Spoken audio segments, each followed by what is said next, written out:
اللہ سبحانہ وتعالی فی کتابہ الکریم بسم اللہ الرحمن الرحیم هل أتى على الإنسان حين من الدهر لم يكن شيئا مذكورا صلوات پڑھ دیں محمد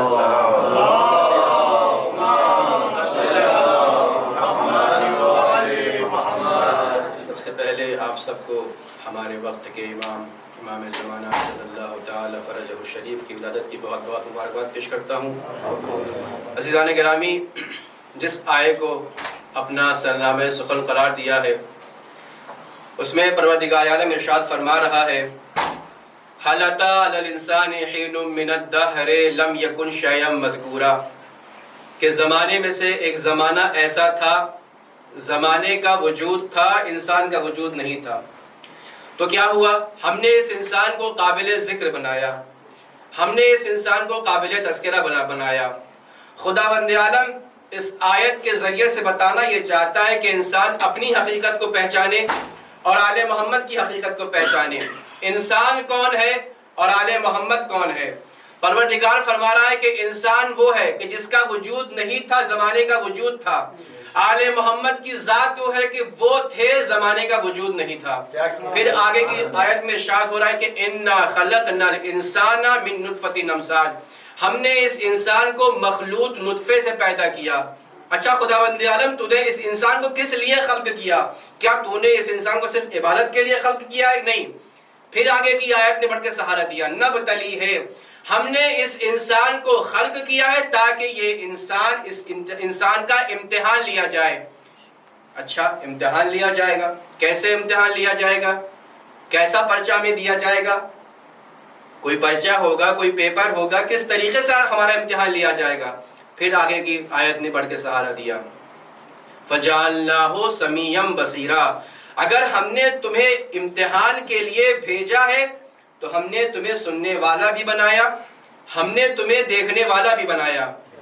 إِنَّا هَدَيْنَاهُ السَّبِيلَ إِمَّا شَاكِرًا وَإِمَّا كَفُورًا، اب ہم نے تمہیں سبیل کی طرف، راستے کی طرف ہدایت دے دی ہے، تم چاہو تو ہمارے شاکر بندے بن جاؤ، چاہے تو کافر بندے بن جاؤ۔ دیکھیے شاکر یہاں پہ کہا جا رہا ہے، ایک طرف خدا کہہ رہا ہے کہ کافر بندے بن جاؤ، ایک طرف کہہ رہا ہے کہ کافر بندے بن جاؤ۔ کافر کے مقابلے میں اسلامی اصطلاح میں جو الفاظ استعمال ہوتے ہیں وہ یا مومن ہوتا ہے یا مسلم ہوتا ہے، لیکن خداوند عالم کیا کہہ رہا ہے کہ یا میرے شاکر بندے بن جاؤ یا میرے کافر بندے بن جاؤ۔ اس کا مطلب یہ ہوا کہ اس سبیل سے مراد کوئی عام راستہ نہیں ہے، بلکہ اس سے مراد کوئی نعمت ہے جس کا خداوند عالم ذکر کر رہا ہے، اور اس نعمت کے ذریعے سے انسان کا امتحان لیا جائے گا۔ کیوں؟ کیسے؟ سننے کے ذریعے سے اور دیکھنے کے ذریعے سے، یعنی وہ ایسی نعمت ہے جس کے سننے اور دیکھنے کے ذریعے سے انسان کا امتحان لیا جائے گا۔ خدا کی توحید ایک نعمت ہے، لیکن جتنے بھی انبیاء آئے انہوں نے کیا کہا؟ قولوا لا الہ الا اللہ تفلحوا، لا الہ الا اللہ کہو فلاح پا جاؤ گے۔ کسی نے اللہ کو دکھایا؟ نہیں، کسی نے اللہ کو نہیں دکھایا۔ کسی نے اللہ کی طرح رہنمائی کیا کہ اللہ تمہیں یہاں مل جائے گا؟ نہیں، کسی نے بھی رہنمائی نہیں کی۔ رسول کی رسالت یہ بھی ایک نعمت ہے، کیا کسی نے رسول کو باقاعدہ آ کر پہچنوایا کہ یہ رسول ہے؟ یہ نعمت ہے۔ آنے والے نبی کے بارے میں یہ تو ملتا ہے کہ جناب عیسیٰ نے ذکر کیا کہ آنے والے زمانے میں ایک ایسا نبی آئے گا جس کا نام احمد ہوگا، یعنی صرف بتایا گیا، دکھایا نہیں گیا۔ وہ کون سی ایسی نعمت ہے جس کے ذریعے سے انسان کا امتحان اس دنیا میں لیا جائے گا؟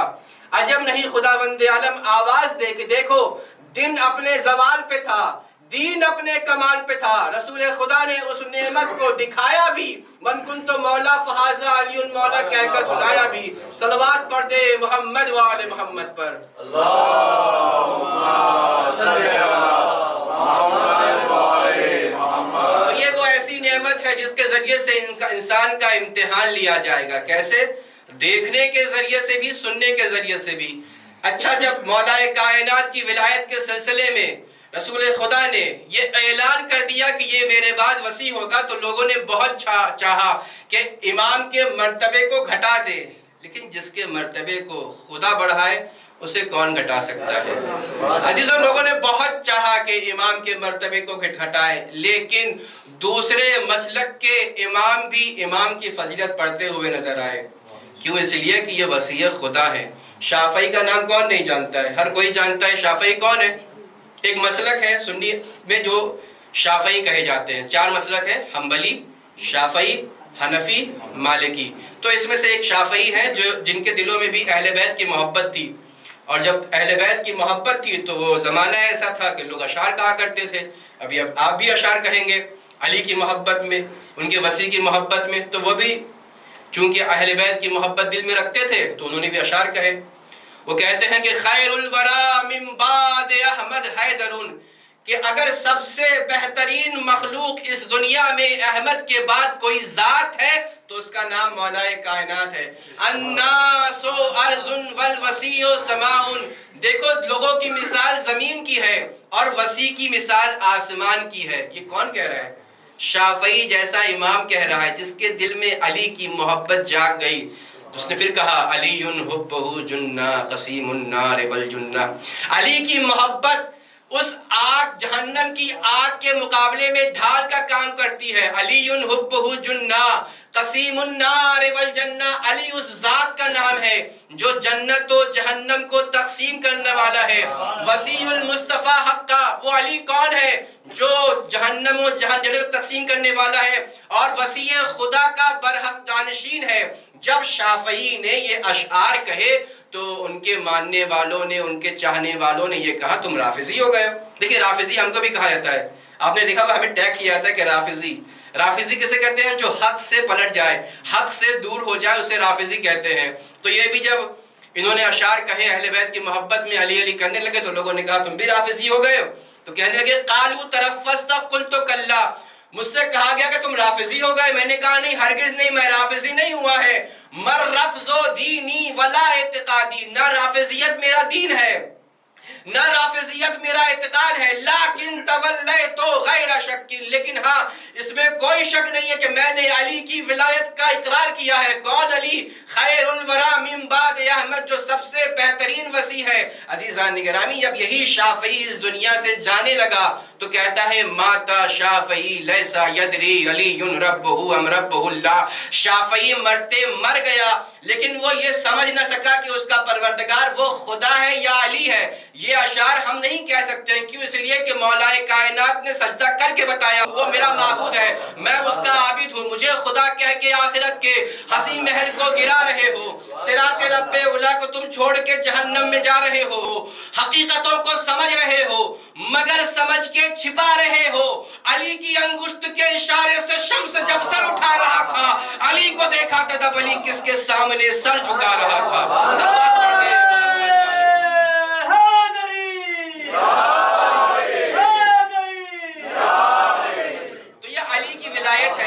ولایت کو لوگوں نے دبانے کی کوشش کی۔ عزیزو، لوگ جتنا دبائیں، علی کا نام ہی اتنا بلند ہے کہ وہ ہمیشہ اوپر رہے گا۔ دیکھیں 2 علم ہیں، 2 شخصیتیں ہیں، آپ کبھی بھی شخصیت کی پہچان کو اوپر رکھیں گے۔ آپ گھر پہ دق الباب ہوا، آپ سے کوئی ملنے آیا، آپ کیا ہاتھ بڑھا کر کسی سے ملاقات کریں گے؟ آنے والا کہے گا ہمیں پتہ نہیں کس کا ہاتھ ہے، وہ کہے گا ملاقات ہوئی نہیں۔ یعنی کسی کی پہچان کے لیے چہرے کا دکھانا ضروری ہے، تو یہ چہرہ انسان کی علامت ہے۔ اچھا، یہ پرچم ہمارے یہاں جو ہوتا ہے، فلیکس جو ہوتے ہیں ہمارے یہاں، جھنڈے ہوتے ہیں، یہ کس کی نشانی ہے؟ کنٹری کی نشانی ہے۔ انڈیا کا نشان کیا ہے؟ ترنگا ہے۔ انگولا کا نشان کیا ہے؟ وہ کچھ کالا ہے اور کچھ اس میں بنا ہوا ٹریکون۔ تو بہرحال کچھ نہ کچھ نشانی ہوا کرتی ہے۔ پرچم اور فلیکس اور یہ شخصیت کے لیے چہرہ۔ دیکھیے رسول خدا نے 2 علم اپنی زندگی میں اٹھائے ہیں، ایک تو اسلام کا علم ہے، ایک ایمان کا علم ہے۔ ایمان کا علم کون ہے؟ خود مولا کائنات ہے۔ رسول کافی کی حدیث ہے، ارشاد ہوتا ہے کہ ان اللہ تعالی جعل علیا علما بینہ و بین المخلوقات، خداوند عالم نے اپنے درمیان اور مخلوقات کے درمیان علی کو علم کی طرح نصب کر رکھا ہے۔ یعنی اگر تمہیں خدا تک پہنچنا ہے تو یہ اہل بیت ہے جن کے سہارے سے تم خدا تک پہنچو۔ تو رسول خدا نے ایمان کے علم کو بھی اٹھایا، اسلام کے علم کو بھی اٹھایا، اسے بھی بڑے اہتمام سے اٹھایا، اسے بھی بڑے اہتمام سے اٹھایا، اسے بھی میدان میں اٹھایا، اسے بھی میدان میں اٹھایا۔ فرق صرف اتنا ہے کہ جب اسلام کے علم کو اٹھاتے ہیں تو ایک ہاتھ سے اٹھاتے ہیں، جب ایمان کے علم کو اٹھاتے ہیں تو دونوں ہاتھوں سے اٹھاتے ہیں۔ صلوات پڑھ دیں محمد و آل محمد پر۔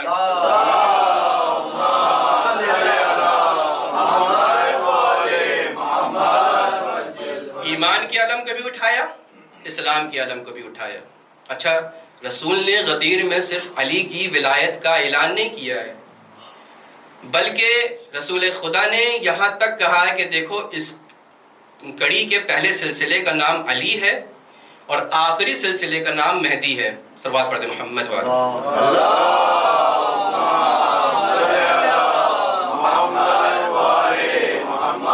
دیکھیے کچھ روایتوں میں یہ ملتا ہے کہ رسول نے پورے سلسلے کا ذکر کیا ہے کہ علی کے بعد حسن، حسن کے بعد حسین، حسین کے بعد زین العابدین، پورا سلسلہ ملتا ہے۔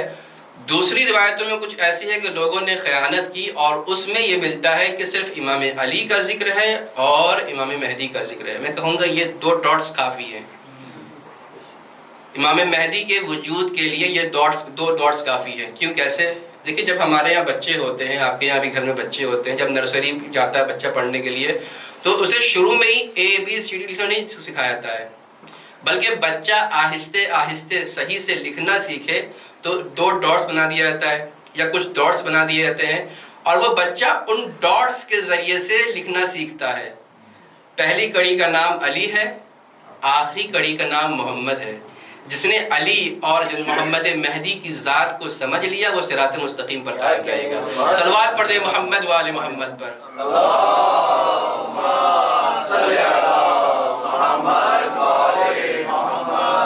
تو یہ اعلان رسول خدا نے غدیر میں کر دیا، اہتمام غدیر میں ہو گیا۔ یہ سلسلہ چلتا رہا یہاں تک کہ وہ زمانہ بھی آیا کہ جس زمانے میں ایک راوی ہے جس کا نام ہے بشیر ابن سلیمان۔ وہ کہتا ہے میں گھر پر بیٹھا ہوا تھا، گھر پہ دق الباب ہوا، میں نے دیکھا کہ امام علی نقی علیہ السلام کا غلام ہے جس کا نام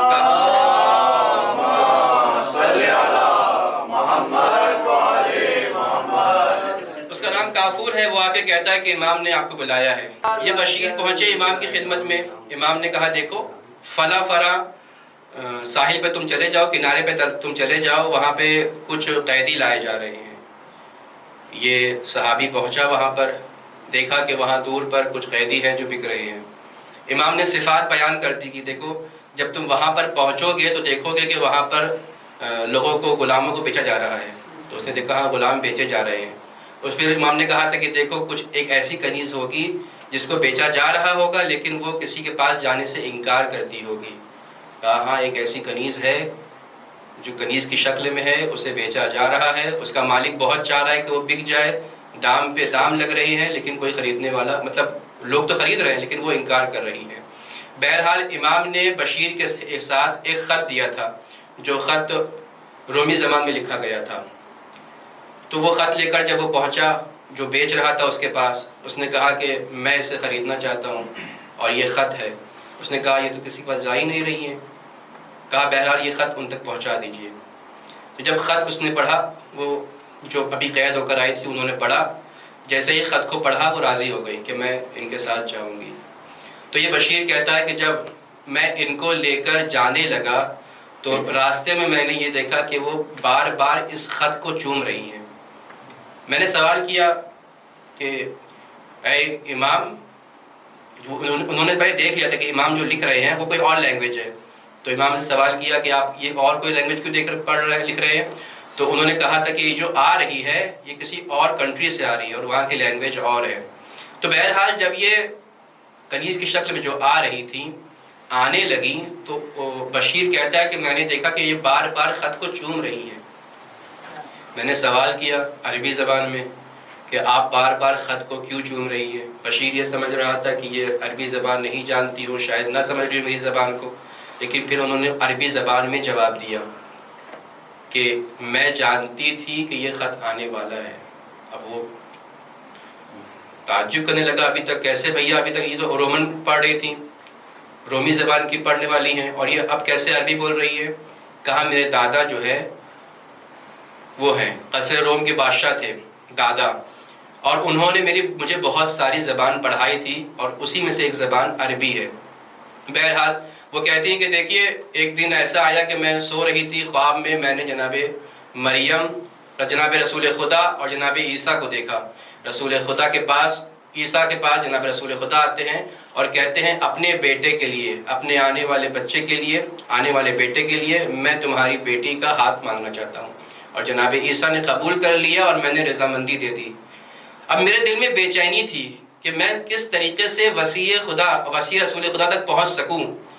ایک تو میں کہاں روم میں رہتی ہوں اور کہاں یہ مدینہ، تو میں سمجھ نہیں پا رہی تھی میں کیسے پہنچوں گی وہاں پر۔ تو دن گزرتے رہے اور میں اس فراق میں کہ میں کیسے پہنچوں گی، میں نے کھانا پینا چھوڑ دیا، میری طبیعت بگڑنے لگی۔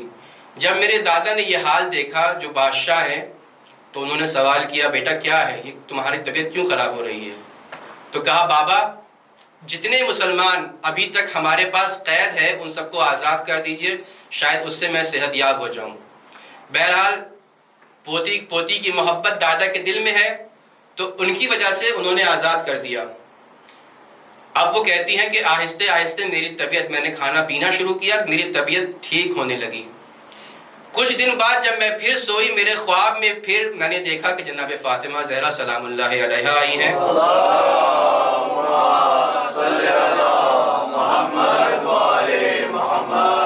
اور جناب مریم آئی ہیں۔ اچھا یہ کون ہے جو ابھی جو بن کے آ رہی ہیں، کنیز بن کے آ رہی ہیں؟ جناب شمعون کی نسل سے ہیں، یعنی جو حواریون جناب عیسیٰ کے ساتھ صحابی جو ہیں، ان کے جو ایک صحابی ہیں ان کا نام ہے شمعون، ان کی نسل سے یہ آ رہی ہیں۔ تو جناب مریم اور جناب زہرا ایک ساتھ بیٹھی اور کہا بیٹا یہ کلمہ پڑھو۔ انہوں نے اپنے زبان سے کلمہ جاری کیا، اشہد ان لا الہ الا اللہ و اشہد ان محمدًا عبدہ رسولہ۔ جیسے ہی یہ کلمہ جاری کیا، جناب فاطمہ نے کہا یہ کہ اب یہ میرے گھر کی بہو بنے گی۔ بہرحال اب میرے دل میں اور بے چینی بڑھی کہ اب تک تو ابھی صرف میرا عقد طے پایا تھا رسول خدا کے ذریعے سے، اب یہ دو شہزادیاں آئی ہیں اور انہوں نے مجھے کلمہ پڑھا دیا، اب میں کیسے پہنچوں گی وہاں تک؟ پھر جب میں ایک دن سوئی تو میرے خواب میں امام حسن عسکری علیہ السلام آئے، صلوات پڑھتے محمد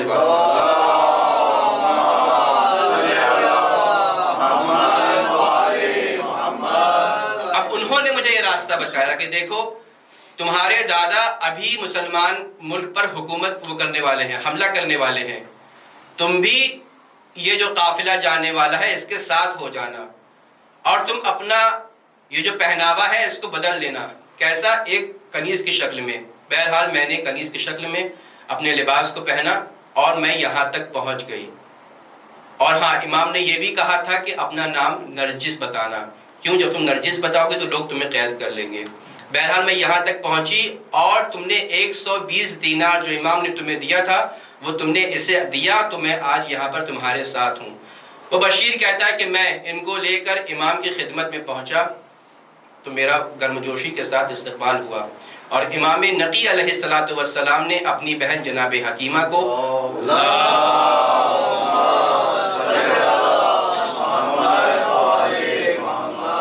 جناب حکیمہ کو یہ حکم دیا کہ انہیں تعلیمات اسلامی سکھائیں۔ بہرحال میں نے اسلام کی باتوں کو سیکھا۔ خداوند عالم نے وہ جناب عیسیٰ کے صحابی جناب شمعون اور اہل بیت علیہ السلام کی اس کڑی جس کا نام امام حسن عسکری علیہ السلام ہے،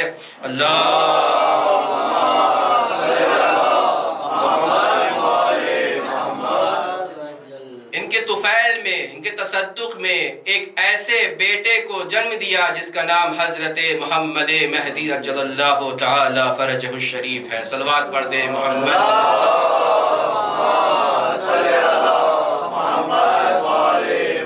عالم کیا ہے؟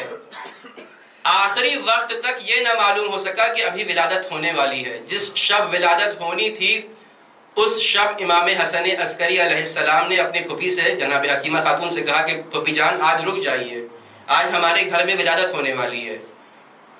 جناب حکیمہ کہتی ہیں کہ بھائی کوئی آثار تو نہیں لگ رہے ہیں کہ آج کوئی ولادت ہوگی؟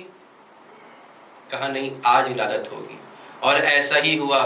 شب کے اس پہر میں دو لوگوں نے دیکھا جب چاند فلک پر نمودار تھا، خداوند عالم نے ایسے چاند کو اس زمین پر بھیجا کہ جو انشاءاللہ آنے والے زمانے میں ظلم کو نابود کر دے گا اور ہر جگہ عدل ہی عدل ہوگا. صلوات پڑھ دے محمد و آل محمد پر. اللہم صلی علی محمد و آل محمد. بہرحال ہمارے اعتقاد کے مطابق امام مہدی عجل اللہ تعالی فرجہ الشریف کا ظہور کی ولادت ہو چکی ہے. امام اس دنیا میں آ چکے ہیں. لیکن کچھ فرقے ہیں جو یہ کہتے ہیں کہ امام کا ظہور نہیں، امام کی ولادت نہیں ہوئی ہے. اچھا کیوں انکار کرتے ہیں امام کی ولادت سے؟ اس لیے کہ وہ یہ نہیں سمجھ پاتے ہیں کہ بھلا کیسے ممکن ہے کہ کسی کی عمر اتنی زیادہ ہو. اگر آپ کیلکولیٹ کریں کہ 255 ہجری میں امام کی ولادت ہوئی ہے اور آج کتنی ہے 1437، یعنی تقریباً 1190 سال کا کوئی انسان کیسے ہو سکتا ہے؟ اگر کسی کی نظر قرآن پہ نہیں ہوگی تو وہ انسان ایسے انکار کرے گا.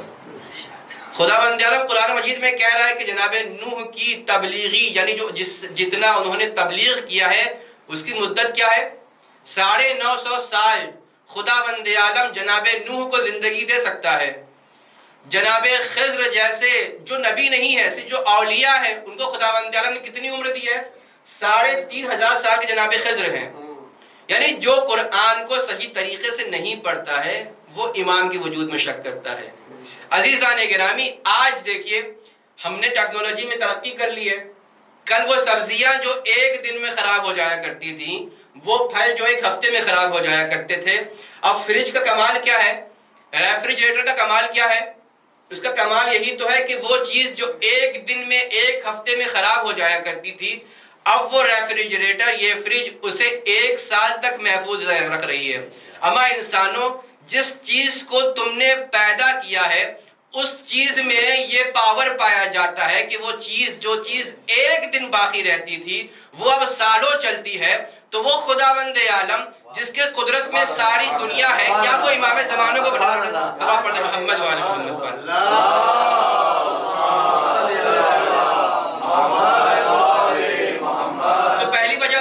کہ وہ انکار کیوں کرتے ہیں کہ انہیں سمجھ میں نہیں آتا ہے کہ امام کی عمر اتنی زیادہ کیوں ہو سکتی ہے. پھر میں کہوں گا کہ قرآن کو غور سے پڑھیے. جناب یونس ہے، جناب یونس سے کوئی لغزش ہوئی تو کیا ہوا؟ خداوند عالم نے انہیں کہاں بھیج دیا؟ مچھلی کے پیٹ میں ہے. خدا کہتا ہے کہ اگر میری تسبیح و تقدیس جناب یونس نہ کرتے تو میں یونس کو تا قیامت مچھلی کے پیٹ میں رکھتا. یعنی وہ خدا جو نبی گرامی کو تا قیامت مچھلی کے پیٹ میں رکھنے کی بات کر رہا ہے تو کیا وہاں پر رزق نہیں پہنچتا؟ بے شک پہنچتا. تو وہ خدا کہ جو نبی کو مچھلی کے پیٹ میں رکھ کر رزق پہنچا سکتا ہے کہ وہ کیا وہ ہمارے امام کو رزق نہیں دے سکتا ہے؟ وہ جو لوگ شک کرتے ہیں کہ بھلا امام کہاں رہتے ہیں، کہاں کھاتے ہیں، کہاں پیتے ہیں، کہاں آرام کرتے ہیں، وہ قرآن کی باتوں میں غور و فکر تو کریں.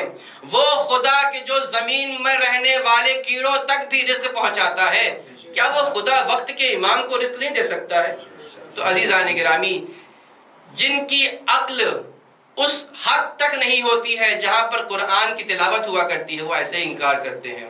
صلوات پڑھ دیں محمد و آل محمد پر.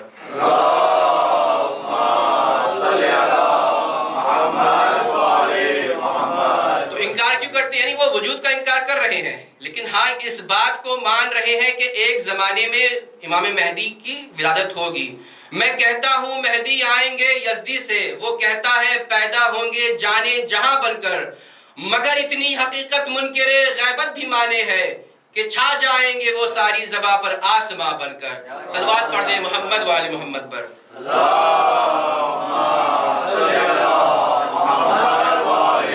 اچھا، یہ جو فکر ہے نا کہ ایک منجی آئے گا کہ جو ہمیں نجات دے گا، یہ فکر صرف مسلمانوں میں نہیں ہے. آپ ہر دھرم کو دیکھ لیجئے، ہر ریلیجن کو دیکھ لیجئے، کوئی نہ کوئی کانسیپٹ ہے کہ ایک آئے گا جو ہمیں نجات دے گا. چاہے وہ عیسیٰ مسیح ہو کرسچن کے پاس یا کوئی اور دھرم ہو، ہندو ہو، ان کے یہاں بھی کوئی نہ کوئی بھگوان ہے کہ جو آئیں گے اور ہمیں نجات دیں گے. تو یہ کانسیپٹ پایا جاتا ہے. اور ان کے یہاں یہ بھی کانسیپٹ پایا جاتا ہے کہ بھگوان ہمارے آتے ہیں، ہماری مدد کرتے ہیں. تو ہمارے یہاں بھی ہے عقیدہ کہ امام آتے ہیں، ہماری مدد کرتے ہیں. تو آپ کہیں گے بھائی کیسے ممکن ہے کہ امام ہماری مدد کریں اور ہم انہیں پہچانتے نہیں ہیں؟ اچھا، کیا یہ امام جو آتے ہیں ملاقات کرتے ہیں صرف علماء سے ملاقات کرتے ہیں، عالم دین سے ملاقات کرتے ہیں، نارمل لوگ سے ملاقات نہیں کرتے ہیں؟ نہیں، نارمل لوگ سے بھی ملاقات کرتے ہیں۔ یہ ہماری بصیرت ہے جو انہیں پہچان نہیں پاتی ہے۔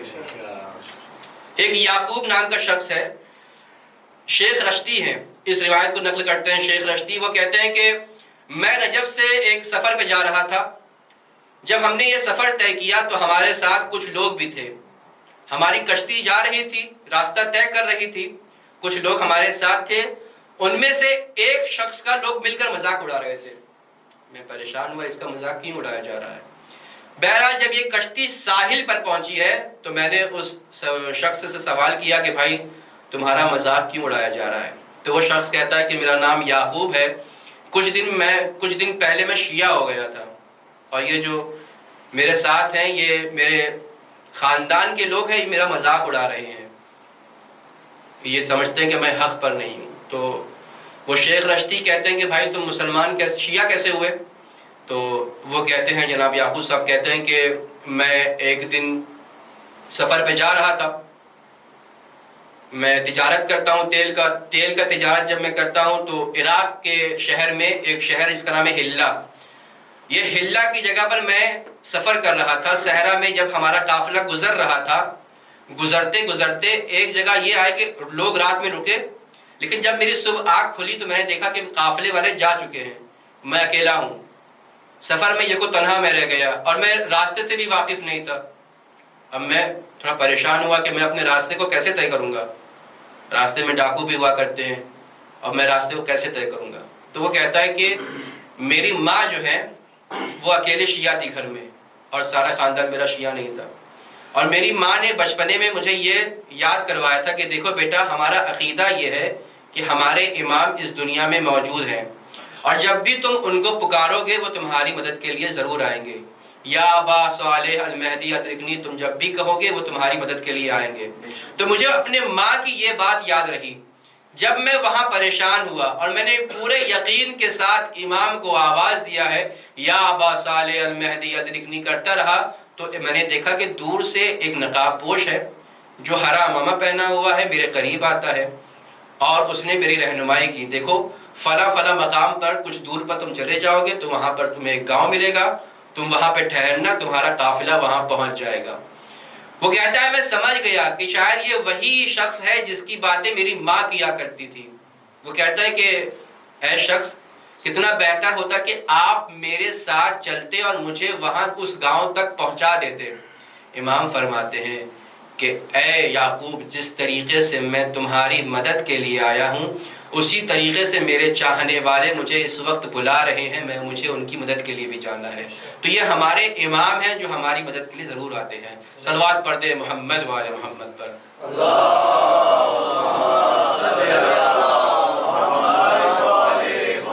دو وجہ ہوئی، پہلی وجہ کیا ہے امام کے انکار کا؟ پہلی وجہ یہ ہے کہ لوگ یہ نہیں سمجھ پاتے ہیں کہ امام کی عمر اتنی لمبی کیسے ہو سکتی ہے، اور دوسری وقت کیا وجہ ہے کہ لوگ امام کی وجود کا انکار کرتے ہیں؟ دیکھیے، اگر امام کے وجود کو ماننے لگیں تو انہیں 12ویں کو ماننا ہوگا، 12ویں کو مانیں گے تو 11ویں کو ماننا ہوگا، 11ویں کو مانیں گے تو 10ویں کو ماننا ہوگا، اور جب ان کو مانیں گے تو ان کے مقابل والوں کیا ماننا ہوگا؟ باطل ماننا ہوگا۔ بنو امیہ کو باطل ماننا ہوگا، بنو عباس کو باطل ماننا ہوگا، جتنے مقابل میں آئیں گے ان کو باطل ماننا ہوگا، پہلے کے مقابل میں جو آیا تھا اسے باطل ماننا ہوگا، جو امام علی کے مقابل میں آیا تھا اسے باطل ماننا ہوگا، جو جنگ کے میدان میں آیا تھا اسے باطل ماننا ہوگا، جو جنگ کے میدان میں آئی تھی اسے باطل ماننا ہوگا۔ صلوات پڑھ دیں محمد و آل محمد پر۔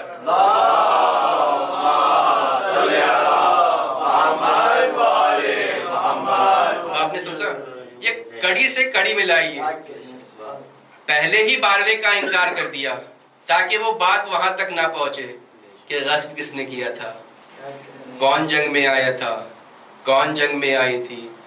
تو انکار کی وجہ دو ہوئی، پہلی وجہ یہ ہوئی کہ بات وہاں تک نہ پہنچے اور حکومت جس حکومت کو ہم مانتے ہیں وہ حکومت اپنے جگہ سے ہل جائے گی۔ دوسری وجہ یہ ہوئی کہ وہ کانسیپٹ کو نہیں مانتے ہیں کہ امام کی تو اتنی زیادہ عمر کیسے ہو سکتی ہے۔ خداوند عالم سے دعا ہے کہ پروردگار عالم ہم جس دین پر قائم و دائم ہیں، پروردگار عالم ہمیں اس دین پر ہمیشہ قائم و دائم رکھنا۔ جب ہمیں اس دنیا سے گزارنا، جب ہم اس دنیا کی زندگی کو بسر کر کے جانے لگے تو ہمیں حالت اسلام میں اس دنیا سے خدا حافظی کروانا۔ پروردگار عالم تجھ سے دعا یہ ہے کہ جو ہمیں زیارت کی تمنا رکھتا ہے، پروردگار عالم ہم سب کو امام حسین اور دیگر ائمہ کی زیارت کرنے کی توفیق عنایت فرما۔ جہاں جہاں بھی شیعان حیدر کرار ہے ان کی جان، مال، عزت، آبرو کی حفاظت فرما۔ ہمارے وقت کے امام کے ظہور میں تعجیل فرما اور ہم کو ان کے اعوان و انصار میں شمار فرما۔ ربنا تقبل منا انک انت السمیع العلیم۔